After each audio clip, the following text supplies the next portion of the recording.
तुला राशि वालों के लिए बृहस्पति महाराज उदय होने के बाद क्या करने वाले, किस प्रकार के आपके जो ग्रहों योगों में परिवर्तन का योग बनेगा। बृहस्पति महाराज तुला राशि वालों के लिए जो परिवर्तन का योग जो बन रहा है वो विशेष तौर पर बहुत अद्भुत योग है आपके लिए। और यदि देखा जाए तो आपकी राशि के दृष्टिकोण से ये भाग्योदय कारक योग आपके लिए बनता दिखाई दे रहा है। भाग्य से बहुत सारे कार्यों में आपके लिए सफलता होने के योग बनते दिखाई दे रहे हैं। देखिए, अभी मई में बदले थे बृहस्पति महाराज और उसके बाद बदलने के बाद एक सूतक पातक उत्पन्न हुआ, तो उम्मीद जागी थी, लेकिन जैसे ही बृहस्पति जागे उसके बदले उसके बाद ही बृहस्पति अस्त हो गए। और फिर अस्त होने के बाद अब पुनः जुलाई के आरंभ काल में उदय होने के बाद पूरी अतम उति गति से, वैसे तो अतिचारी हो गए बृहस्पति, चल ही रहे और काफ़ी लंबे समय तक चलने वाले हैं, लेकिन यदि हम तुला राशि के संबंध में बात करें तो आपकी राशि के दृष्टिकोण से आपके पराक्रम भाव के मालिक हैं। और जहाँ वो स्थित होकर बैठे हुए भाग्य में, तो जब भाग्य में बृहस्पति आ जाते हैं तो उनके वारे न्यारे करने के योग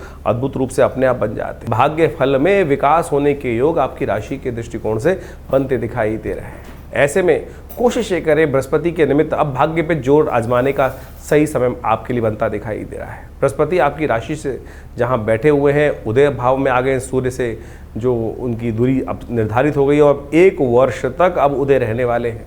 बीच में आगे जाएंगे आपकी राशि के दृष्टिकोण से, वो करीब 18 अक्टूबर से लेकर 5 दिसंबर तक आपकी राशि से अगली राशि में जाएंगे, लेकिन वो भी योग आपके लिए उचित ही बनने वाला है, अनुचित नहीं बनने वाला, अच्छा बनने वाला है। तो इस वक्त तो आपकी राशि के यदि हम दृष्टिकोण से देखें तो बृहस्पति का फल अति उत्तम आपके लिए दिखाई देता है। अतिचारी बृहस्पति अति उत्तम योग तुला राशि वालों के लिए बनाने के लिए पूरी तरह से तैयार है। बस ऐसे में ध्यान ये रखना पड़ेगा, षडाष्टक योग जो शुरू आरंभ काल में शनि और मंगल का बना हुआ है, और मंगल जो शनि है वो वक्री भी हो गए हैं, उनके मामले में थोड़ा ध्यान रखना पड़ेगा आपको, लेकिन वो आपके लिए वो उतना ज़्यादा खराब भी नहीं है। बस षडाष्टक योग थोड़ा परेशान कर सकता है, क्लैश में फंसा सकता है, लेकिन भाग्य से बहुत सारे रास्ते आपके लिए अच्छे रूप में मिलते दिखाई दे रहे हैं। तो आप अति उत्साहित भाव से और साथ साथ थोड़ा सा सावधान रखते हुए, वैसे शत्रु आपका कुछ बिगाड़ नहीं सकते आपकी राशि के दृष्टिकोण से, आप छोटे हैं चाहे बड़े हैं। छोटे बच्चों के लिए यदि हम बात करें जो पढ़ाई लिखाई में काम कर रहे हैं, उनके लिए भी भाग्य से बहुत सारे रास्ते बनते दिखाई देंगे। और तो और विद्या के अध्ययन के क्षेत्र में भी कहीं ना कहीं लाभ प्राप्ति के योग बनते दिखाई दे रहे हो।